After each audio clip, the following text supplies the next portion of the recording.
Hello friends, फिर से स्वागत करते हैं आप सभी का आपके अपने यूट्यूब चैनल पर।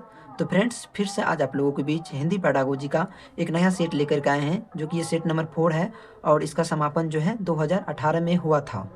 और इससे पहले जो है दोस्तों, हिंदी पैडागोजी का 3 सेट पूरा कम्प्लीटली मैंने करा दिया है। यदि आप लोग वो वीडियो नहीं देखे हैं तो ज़रूर जा कर के देख लीजिएगा, क्योंकि ये आपका सीटेट फरवरी 2026 के लिए बहुत ही ज़्यादा इम्पोर्टेंट है।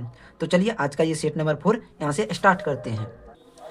उससे पहले यदि आप लोग चैनल पर पहली बार आए हैं तो प्लीज़ वीडियो को लाइक एंड चैनल को जरूर सब्सक्राइब करिएगा, क्योंकि ये आपका क्लास जब तक आपका सीटेट एग्जाम नहीं हो जाता तब तक ये क्लास चलने वाला है। तो चलिए, आज का प्रथम प्रश्न है, प्राथमिक स्तर पर हिंदी भाषा सिखाने के लिए सबसे अधिक जरूरी है। तो पहला ऑप्शन में है कक्षा में लिखित आकलन, दूसरा है भाषा शिक्षक का भाषा ज्ञान, और तीसरा है कक्षा में रंगीन पाठ्य पुस्तकें, और चौथा है कक्षा में प्रिंट स्मृति परिवेश। तो इसमें जो है दोस्तों सबसे अच्छा बोल रहा है, यानी कि ऑप्शन जो है दोस्तों चारों ऑप्शन सही है, लेकिन सबसे अच्छा है जो कि ऑप्शन नंबर 4 है, कक्षा में प्रिंट स्मृति परिवेश। तो इसका ऑप्शन नंबर 4 यानी कि डी बिल्कुल सही हो जाएगा। उसके बाद बढ़ते हैं दोस्तों अगली प्रश्न की ओर। बच्चे बोलचाल की भाषा का अनुभव लेकर विद्यालय आते हैं, इसका निहितार्थ है कि बच्चे भाषाई अनुभवों को कक्षा के बाहर रखा जाए, और दूसरा ऑप्शन में बच्चों की बोलचाल की भाषा ना सिखाई जाए, और तीसरा है बच्चों की बोलचाल की भाषा को सुधारा जाए, और चौथा ऑप्शन में बच्चों की भाषाई अनुभवों का उचित प्रयोग किया जाए। तो इसमें जो है दोस्तों पहला ऑप्शन में बोल रहा है कि उनके अनुभवों को बाहर रखा जाए, बाहर नहीं रखना, उसको सम्मान देना, तो ये ऑप्शन बिल्कुल गलत हो जाएगा। और दूसरा है कि भाषा ना सिखाए जाए, ये भी ऑप्शन बिल्कुल गलत हो जाएगा। और तीसरा में है बोलचाल की भाषा को सुधारा जाए, ये बिल्कुल, ये तीनों ऑप्शन जो है दोस्तों आपका गलत हो गया। 4 ऑप्शन में है कि बच्चों की भाषा अनुभवों को उचित प्रयोग किया जाए, जो कि ये बिल्कुल सही है। तो इसका ऑप्शन नंबर 4 बिल्कुल ही सही हो जाएगा। चलिएगा दोस्तों, उसके बाद बढ़ते हैं अगली प्रश्न की ओर। उससे पहले दोस्तों, यदि आप लोगों को चीज़ें अच्छी लग रही है और समझ आ रहा है तो प्लीज़ वीडियो को लाइक एंड चैनल को जरूर सब्सक्राइब करिएगा। अगली प्रश्न की ओर बढ़ते हैं। भाषा सीखने सिखाने में आप किसे सबसे अधिक महत्वपूर्ण मानते हैं? तो पहला ऑप्शन में बाल साहित्य, दूसरा संज्ञानात्मक विकास, और तीसरा है सामाजिक अंतःक्रिया, और चौथा में दृश्य सर्वीय सामग्री। तो इसमें बोल रहा है कि भाषा सीखने सिखाने में सबसे अधिक महत्वपूर्ण बोल रहा है, यानी कि ऑप्शन जो है दोस्तों चारों सही है, लेकिन सबसे अधिक कौन है? तो सबसे महत्वपूर्ण जो है दोस्तों वह है सामाजिक अंतःक्रिया। तो इसका ऑप्शन नंबर 3 जो है बिल्कुल सही हो जाएगा। उसके बाद दोस्तों बढ़ते हैं अगली प्रश्न की ओर। हिंदी भाषा शिक्षक का यह प्रयास होना चाहिए कि वे बच्चों को शिक्षा प्रदत्त बाल साहित्य पढ़ने के भरपूर अवसर दे। दूसरा ऑप्शन में बच्चों की भाषा संबंधित सहज रचना शक्ति को बढ़ने के अवसर दे, और तीसरा में बच्चों की मातृभाषा के स्थान पर हिंदी भाषा की और कक्षा में स्थान दे, और चौथा ऑप्शन में दोस्तों बच्चों का मानक। जैसे ही यहाँ पर दोस्तों मानक आ गए, ये ऑप्शन तो यहीं पर गलत हो जाएगा। तो इसमें बोल रहा है कि हिंदी भाषा शिक्षण का यह प्रयास होना चाहिए कि वे बच्चों की जो है दोस्तों भाषा संबंधी सहज रचना शक्ति को बढ़ाने का अवसर दे। जहाँ पर भी दोस्तों रचना शक्ति रहे ऑप्शन में, वह एक पॉजिटिव वर्ड्स होता है, और वो क्वेश्चन ऑप्शन जो है ज़्यादा से ज़्यादा सही होता है। तो इसका ऑप्शन नंबर बी जो है बिल्कुल सही हो जाएगा। चलिएगा, उसके बाद बढ़ते हैं अगली प्रश्न की ओर, जो कि अगला प्रश्न है, कक्षा 5 के बच्चों के भाषा आकलन के संदर्भ में आप किस सवाल को सबसे कमजोर मानते हैं, यानी कि सबसे कम महत्वपूर्ण? तो पहला ऑप्शन में है ईदगाह कहानी में हामिद ने मेले में क्या खरीदा। दूसरा में है केशव सबसे क्या कहता होगा, कल्पना करके केशव के शब्दों में लिखें। तो ये तो महत्वपूर्ण है।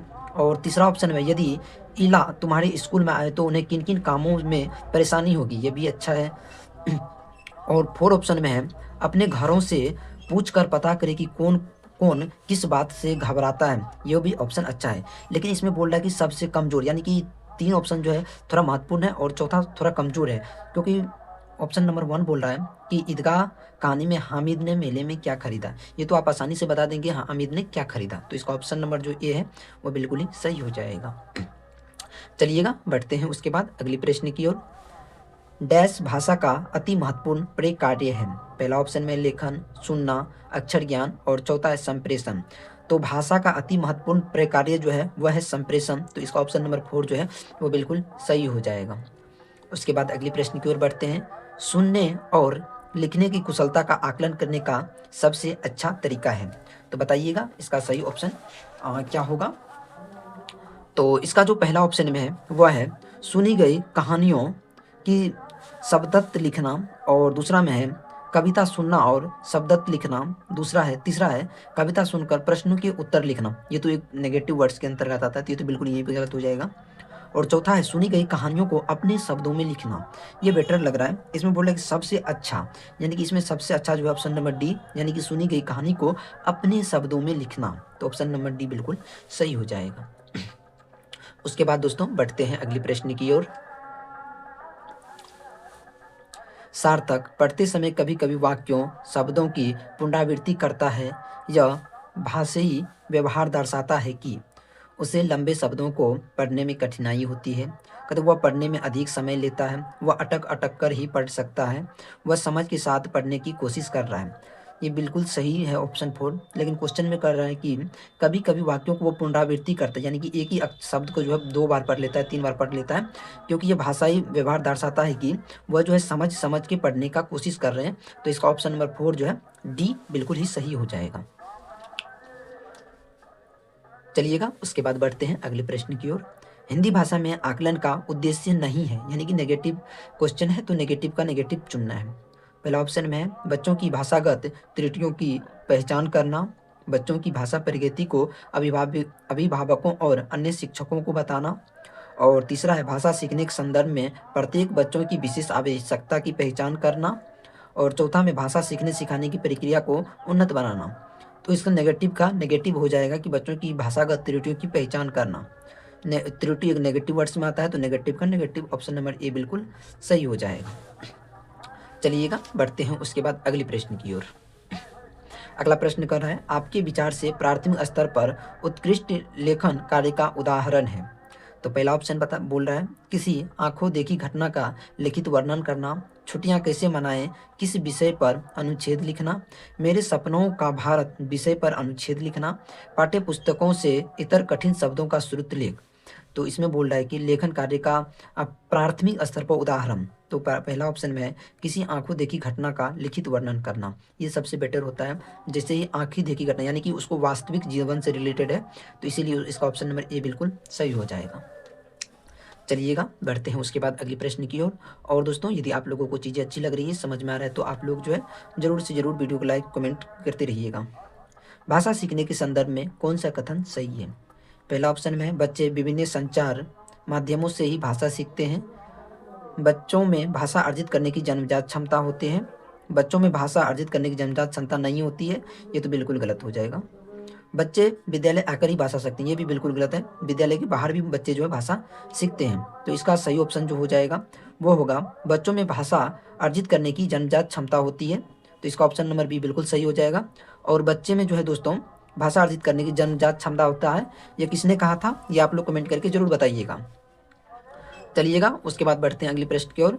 डिस्ग्राफिया से प्रभावित बच्चों को मुख्य रूप से डैश में कठिनाई होता है। जैसे दोस्तों डिस्ग्राफिया यानी कि ग्राफ से आप पहचान सकते हैं लिखना, यानी कि डिस्ग्राफिया से में कठिनाई है तो वो लिखने से रिलेटेड होगा। तो इसका ऑप्शन नंबर ए ही बिल्कुल सही हो जाएगा। उसके बाद बढ़ते हैं अगले प्रश्न की ओर। प्राथमिक स्तर की हिंदी भाषा की पाठ्य पुस्तकों में आप किसे सर्वाधिक महत्वपूर्ण मानते हैं। तो पहला ऑप्शन में हिंदी भाषा को विविध रूप देने वाली रचनाएं, बहुत प्रसिद्ध लेखकों की प्रसिद्ध रचनाएं। उसके बाद जो तीसरा ऑप्शन में है नैतिक मूल्यों वाली कहानी कविताएं, और चौथा में बहु ताले में दिए गए अभ्यास कार्य। तो इसमें बोल रहा है कि पाठ्य पुस्तक में आप किसे सर्वाधिक मानते हैं जो कि प्राथमिक स्तर पर। तो इस पहला ऑप्शन में हिंदी भाषा को विविध रूप देने वाली रचनाएं।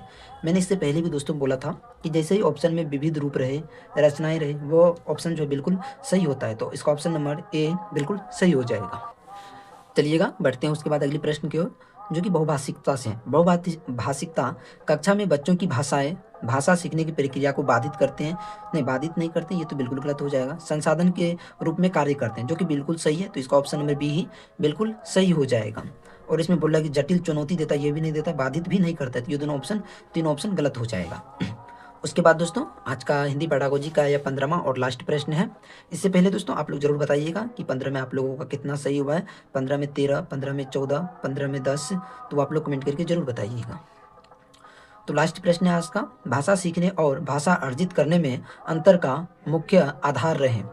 तो इसका सही ऑप्शन हो जाएगा भाषा का उपलब्ध परिवेश, क्योंकि इसमें बोल रहा है कि भाषा अर्जित करने में अंतर का मुख्य आधार है जो वह है भाषा का उपलब्ध परिवेश। तो इसका ऑप्शन नंबर डी बिल्कुल सही हो जाएगा। इससे पहले दोस्तों आप लोग जाने से पहले वीडियो को लाइक एंड चैनल को जरूर सब्सक्राइब करिएगा, क्योंकि ये आपका क्लास टेट एग्जाम जब तक नहीं हो जाता तब तक चलने वाला है। तो मिलते हैं नेक्स्ट सेट के साथ, तब तक के लिए bye and like and subscribe जरूर करिएगा।